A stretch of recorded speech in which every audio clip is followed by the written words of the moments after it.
Hi, this is Chris Hoy. Thank you for joining me on Create with Chris. Today I'm going to be creating another design on my new booklet series. It looks pretty intricate and detailed. However, the trick on this one is that I used a stencil to create all those little tiny details and just added a few decorative touches. It is amazing. I love how it turned out. This is perfect for sending a Halloween sentiment to a friend. It can be easily personalized, but the best thing is because it is made out of wood, it can be converted into home decor, closed up and stored away until next year. I know you're going to enjoy how this all comes together, so grab your brushes and let's get started.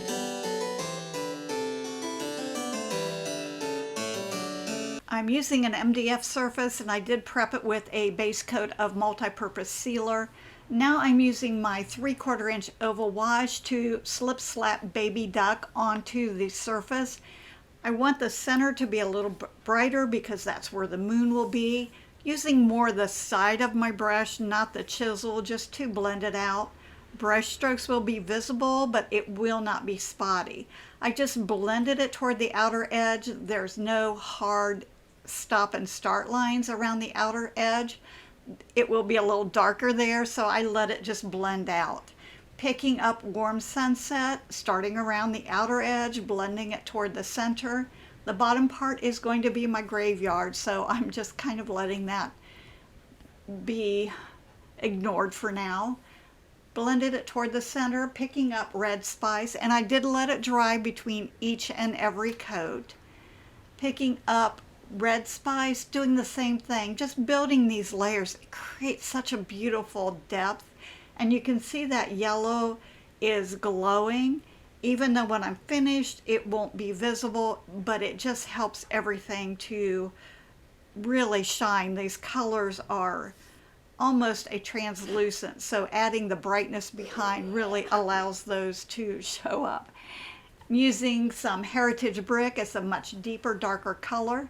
I decided I wanted my moon a little bit to the left, so I'm going to pull those colors in, and that middle left is where the moon's going to go, so it's where my brighter spot will be. Just blending it toward the center. Let it dry. Picking up Black Plum. This is a much darker color, so with each color that is laid over top, I'm using just a little bit less, a lot of water to blend that out, starting on the outer edge, softly bringing it toward the center.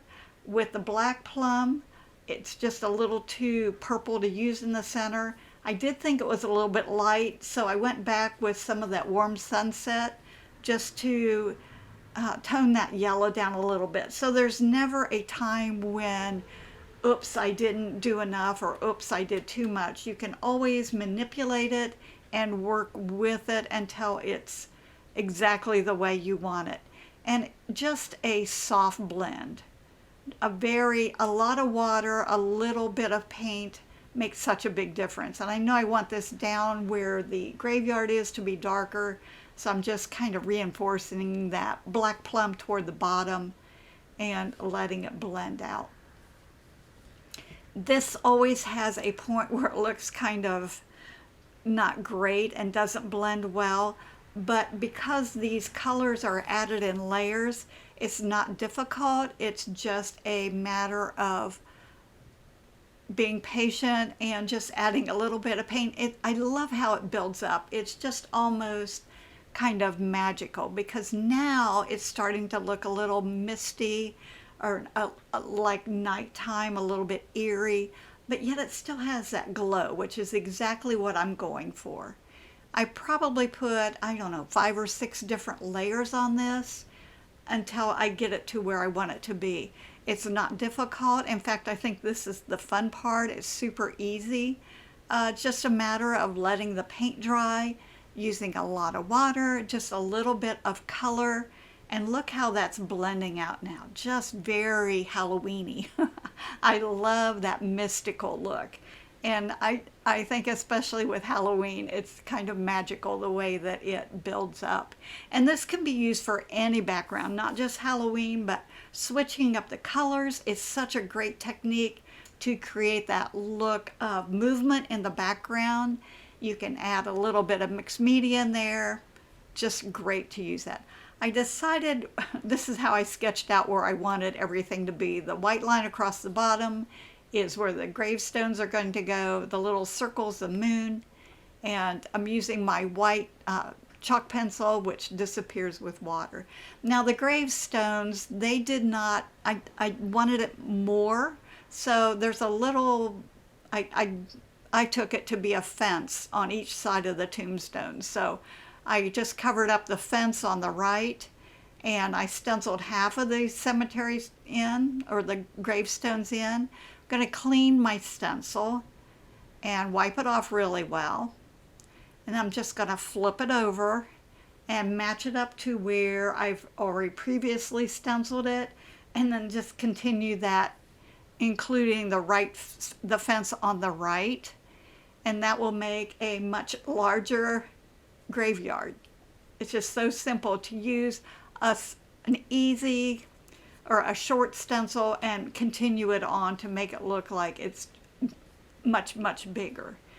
Using the flip side also will give a different look on the gravestones, so they don't all look the same. While I had that soft black, which is what I stenciled them with, on my stencil brush, I decided to go ahead and just use that brush to kind of fill in towards the bottom.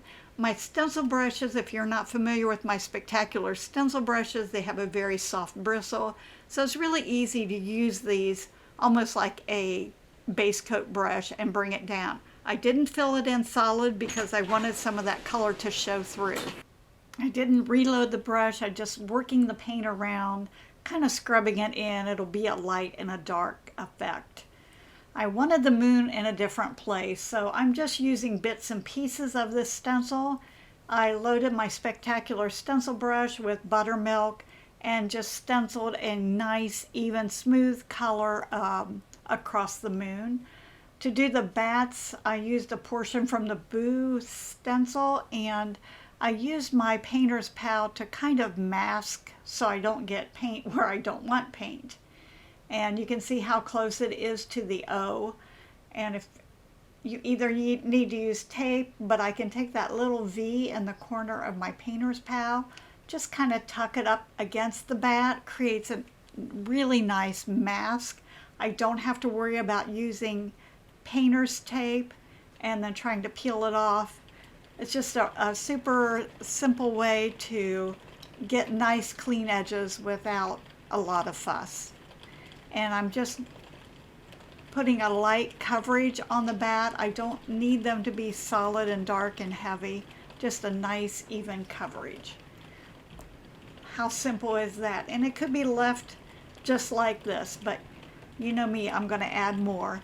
I thought it would be fun to put spooky on there, and I'm just using, again, another part of the stencil. This particular stencil has a lot of great elements. Don't feel like if you have a stencil that you have to use it as it is laid out on the template. Just use bits and pieces, portions. It doesn't matter. It just gives you a little more creativity. I didn't want these letters to be super heavy and dark. This is kind of an eerie night sky. So if the letters aren't perfect and strong and even, it just lends a little bit more toward that eeriness. I'm kind of dry brushing. I don't have a lot of paint on my brush, and it's just enough. Using that same buttermilk I've loaded the toe of my 1/2 inch awesome angle. The paint is very, very thin. I have a lot of water on my brush, just kind of creating the top edge of the lay of the land. And I thought this is an older graveyard, so it had to have a lot of ridges and ups and downs. Don't make it too rocky. It just needed to have a lot of movement down there on the ground. Just taking a water and kind of softening it up. As it dries, it becomes much more muted. Touch of baby duck, and that's just going to reflect that moonlight. If it becomes a little bit too strong, either use your brush or your finger to kind of smudge it out. love Halloween because the rougher it looks, the more rustic it becomes, the more character that it creates. I wanted the gravestones to stand out just a little bit more. Think about how the moonlight's going to stream down directly below the moon, and then as we get out from below, it'll be on that side. Used my Epic script liner, thinned down some buttermilk, just have a super fine line on my brush, just kind of enhancing or putting a little bit of paint on those sides. Look what a difference that makes, that little bit of paint. My motto, a little bit of paint makes a big difference. It is so evident here, just a teeny bit. It doesn't take much at all. If you're worried about being perfect and having all those lines, don't, because just a little bit, a touch here and there. It just needs to reflect that moonlight. If you miss a spot, then maybe that spot is in shadow. So just kind of let it happen. It's just such a fun, creative design. I totally want you to enjoy the whole process and just have fun with it. As I go further to the right, it becomes a little less strong because it's further away from the moon. So just going to let that paint be a little bit lighter. Kind of trying to decide how to do the fence. I thought I would do the horizontal boards at the top first, and then kind of pull the side edges facing the moon next, and then just another line. Look how simple that is, but it definitely comes across as a fence. So, you know, just those few little touches, what a difference that made. And just some of those slats going down and across the top of that board. Amazing. I thought, well, that was kind of fun. So I wanted to highlight the ground a little bit more in between the stones. I kind of thought that behind the stones might be some shadowing. And then I thought, well, I could put some little blades of grass. I'm just pulling up. This is an old cemetery, so it's a little bit overgrown. Just a few little blades of grass here and there. Love the effect. It's just a great way to add just a little more personality. And don't overdo it. Just add a few. You can always go back and add more. It's just such a subtle hint of color. But gosh, I think it's looking great at this point.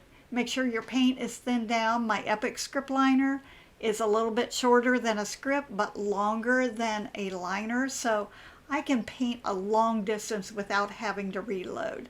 Just going to go back and really brighten up below the moon so that it splashes that moonlight. You always have to have a bright spot, and my bright spot is right below the moon. Kind of went in between the gravestones so that it looks like a little shadow. Don't make it too even. Looking pretty good. Take a look at it and see if you like where it's going. I decided that the bats could use a little bit of highlight. Simple.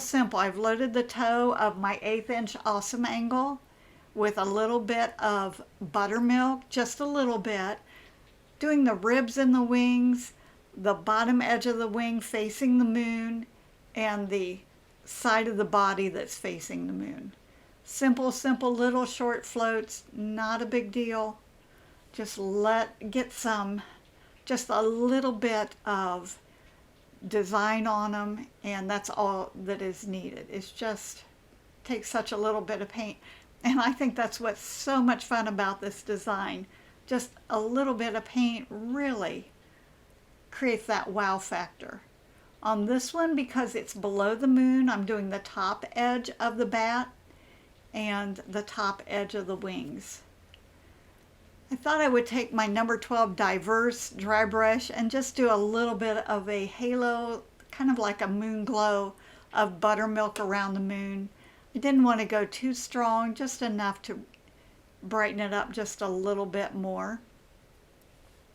And because the moon is so bright white, it needs to be toned down. I'm using my 1/8 inch awesome angle. a little bit of baby duck to give it some color, and mostly along the left side and the bottom.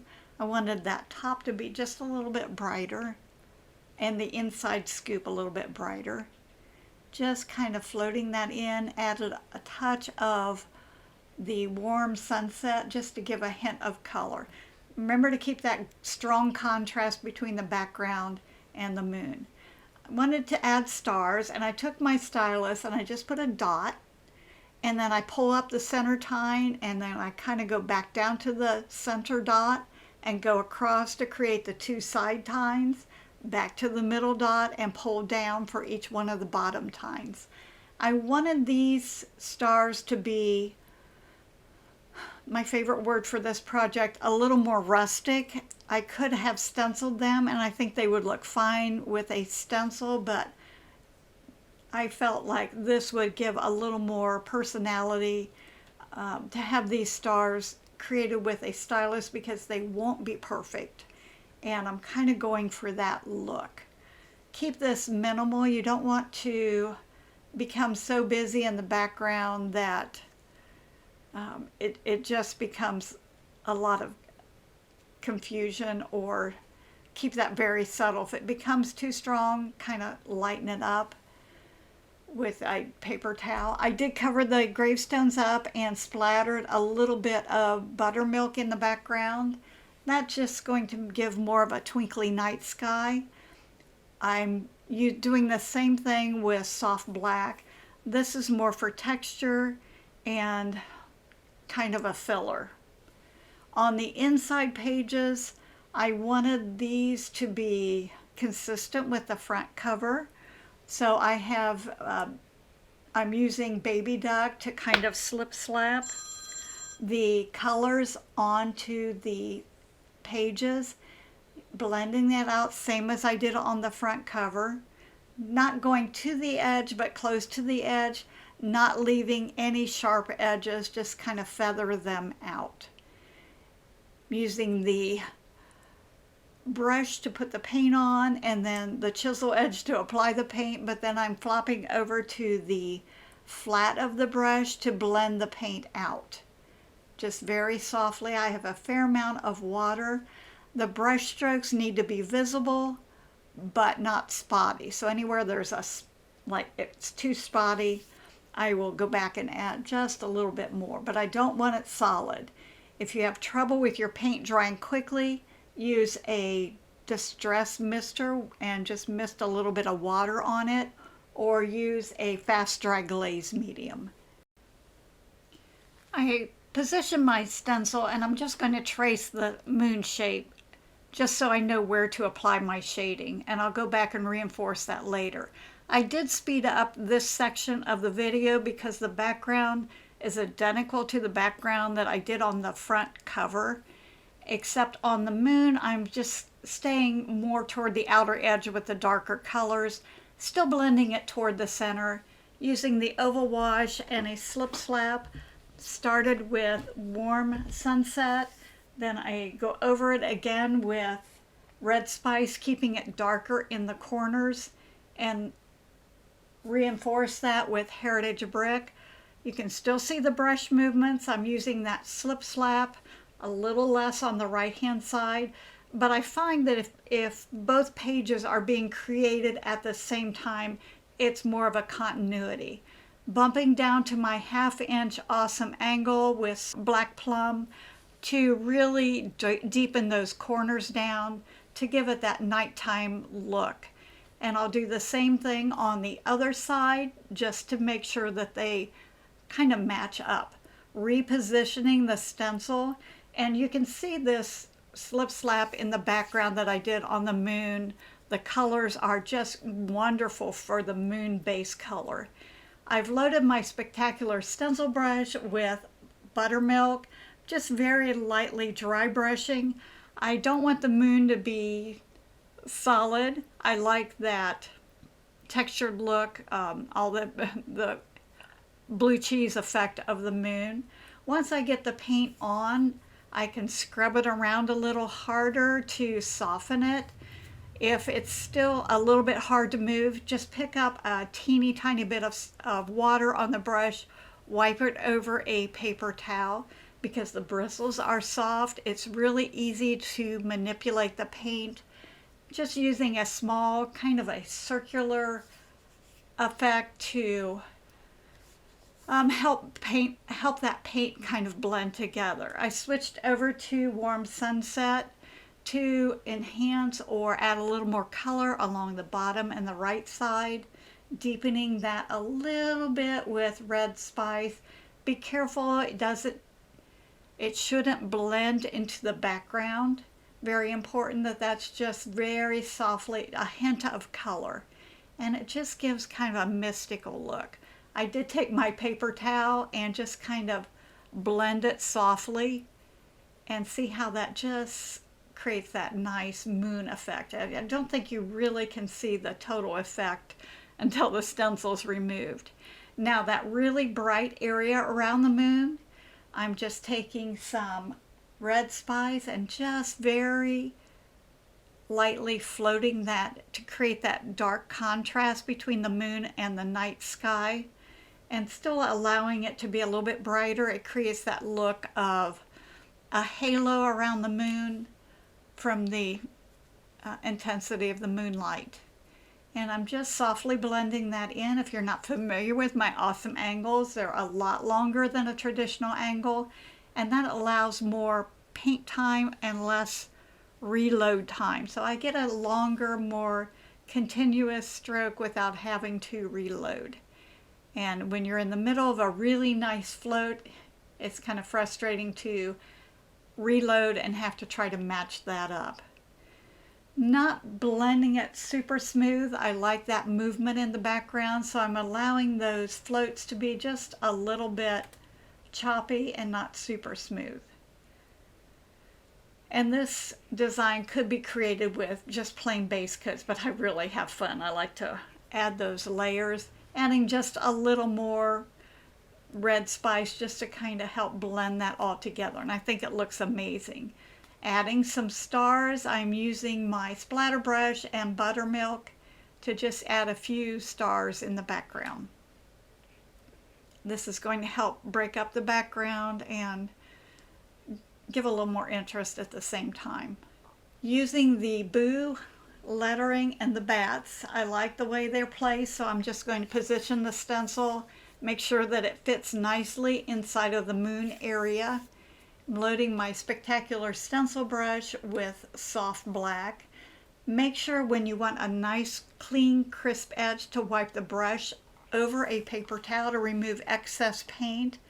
Very lightly. Start in the middle, work toward the edges. With these letters, they're really narrow, so I just have a very, very light touch, and I'm just going over the entire stencil lightly.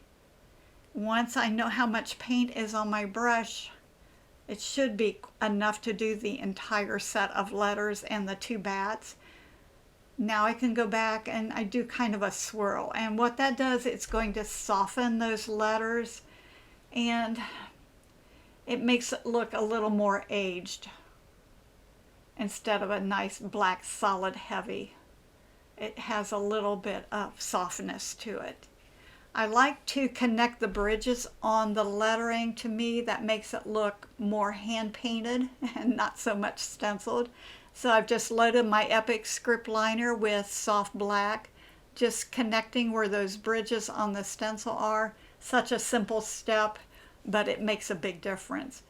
I'm using my stencil brush since I already have soft black on it. I'm just using it to base coat the bat soft black. And because the bristles are super soft, you'll get a really nice base coat on it. And that's one less brush you don't have to clean up. I wanted to add bats around the big bat, so place the bat, position the stencil, tape the stencil in place, and now I'm going to just start adding the little bats in and around the big bat. And remember to use the painter's pal or a piece of tape or something to mask off, because you sure don't want to get black. I thought around the moon I needed one more bat, so I just took one of the bats and repeated it at a different angle. Yeah, it needed that third bath. Dip dotting the eyes with Warm Sunset. And I just used my stylus. Went to the bigger end of the stylus to add some dip dots on the boo lettering. I think adding a little bit of design on the letters adds a lot of whimsy and breaks up all that darkness. Picked up some soft black on my splatter brush to continue that black distress look in the sky, just lightly splattering. And I'm doing the same thing on the other side. I don't care if it gets on the moon. I just mainly focus around the outer edges, but having it on the moon just adds a little more texture. Adding some shading with buttermilk, loaded the toe of my 1/4 inch awesome angle, and trying to make sure that I get the highlights on the side of the bat that is facing the moon. Just scooting it along that bottom edge of the wing, and then I'll take the chisel edge of my brush and just pull up some of those ribs. Instead of switching to a liner, it's just such a great way to get a nice thin line. And then repeat that on the other side of the wing. And just, I have a lot of moisture in my brush. When it dries, it's going to be a lot more subtle than it looks right now.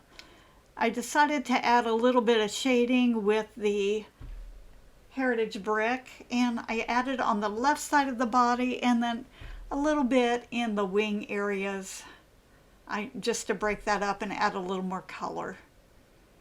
Using my stylus to dip dot the eyes Canyon Orange. Going to give it a good dry and then dip dot tiny little soft black pupils. Give that a good quick dry and then go back with buttermilk to add a little bit of a highlight in the top left. Don't skip these details because that really makes the eyes stand out. Adding some texture. I love using a palette knife to add texture very easily, and it's so impressive and it looks so cool. Just scooting the flat of my palette knife over a very, very thin puddle of soft black on my palette, and you can see I can scrub it up and down. Look at that little bit of texture that comes off. Don't overload. If the palette knife has too much paint, you'll get a real solid dark blob. You want those light, just very soft, subtle textures. I found out going vertical for me works best, and I was really nervous about doing it on the cover because I loved the way it looked before I did this, but I did varnish it with a coat of ultra matte varnish and thought if it doesn't look good, I can just wipe it off. But it ended up turning out really cool, so that's fine. I thought and this is the second page in, needed some more of those brighter twinkly stars, so I'm just using my stylus, same as I did the front cover, make a dot in the center, pull the tine up, go across for the side tines, and down for the bottom tines. And I'm going to speed this up because we went over that before. I put the bat in place just so I could know where I wanted to add the stars. I switched over to my 1/8 inch awesome angle and I loaded it with a little bit of thinned buttermilk, doing the same thing, just adding a hint of highlight on the bottom edge and the side portions of the bat that are facing the shine of the moon. Just that little bit really makes those bats stand out and become a little bit dimensional. And it's just a little bit on the right side of the body, a little bit on the wings here and there, and down those ribs, just a hint down the ribs. And it really helps them to stand out and become a little more prominent. Because they're in the background, so far in the background, they don't need a lot of detail. Let me know if you have any comments or questions. I'd love to hear from you. Don't forget to subscribe and hit the bell if you like what you're seeing. That way you won't miss out on future videos. Now I'm adding just little clusters of dip dots, and you can see those little tiny splatters in the background, and then we have those bolder stars. This just kind of closes the gap between the two. This is the last page of the booklet, and I wanted it to be the same but a little bit different. So I started out with Warm Sunset instead of Baby Duck just make it a little bit deeper and darker, doing the slip slap just toward the edges, picking up red spice and doing the same slip slap around the edges toward the center. I still wanted it to be just a little bit brighter, and then repeat it with Heritage Brick, and then finish it up with a little bit of Black Plum to deepen it down. And it just gives that moody look. I just absolutely love that effect. And I'm using again the side of my brush to slip slap kind of an X stroke until it softens down. Let it dry really well in between coats and then before the buttermilk splattering. Dry it again. And I thought on the back of a card there's always one little thing down in the bottom right hand corner. I thought adding a moon would be perfect, and it looks so cute down there. And I wanted to sprinkle just a few little stars using buttermilk and a stylus. Continuing on with the black splattering just for a little more texture, just very lightly but over the entire background, and let it dry well, and then using the palette knife to just scrape on some darker texture. It's a great way to kind of create a frame around the outer edge. Reload often, don't let it get to be too thick and strong. I am using my palette knife to apply glue because I have a terrible time with the glue bottle. So if you struggle with that, use something else to apply the glue. Position the bat, let it dry really well. And I am using black and white baker's twine to attach the books together. If your holes are tight, if paint has dried in the holes, just use your stylus or a little tiny drill bit to open those holes back up, and it'll be much easier to insert the baker's twine. You can use cording, wire, anything would work, decorative ribbon. It's just a fun way to finish the booklet up. I have found it's easier to string both holes, the top and the bottom, before I tie one. That way they can be tied at the same time and it gets the same tension on the booklet. I had a little bit of paint that ran down the side, so I just took my finger and dipped it in a little bit of soft black and just gently rubbed it over the edge. Once the knots are tied, all I have to do is trim the excess off. I think it turned out just adorable. I love it. It's such a fun piece. It does mail in a 6x6 envelope. Once you receive it, you can use it as a decoration and then simply fold it up for next year. So it's just a very thoughtful gift. And you might have an hour and a half in it from start to finish. I designed this booklet to capture the fun and spookiness of Halloween. Any of these pages could be used individually, blown up as a separate project, but it is just perfect for sending to friends or using as home decor. All of the supplies that I used are listed below. Also, I am offering a free downloadable pattern. The link is below as well. It has complete step-by-step instructions. Whether you're a beginner or experienced painter, I'm sure you're going to love this project. Please let me know if you have any questions or comments. I'd love to hear from you. If you like what you see, give me a thumbs up and subscribe. That helps me out and you won't miss out on upcoming videos. I hope you learned a few new tips, tricks, and techniques to make your painting life a little bit easier. Thank you again for joining me, and I look forward to our next painting adventure together. And remember, a little bit of paint makes a big difference.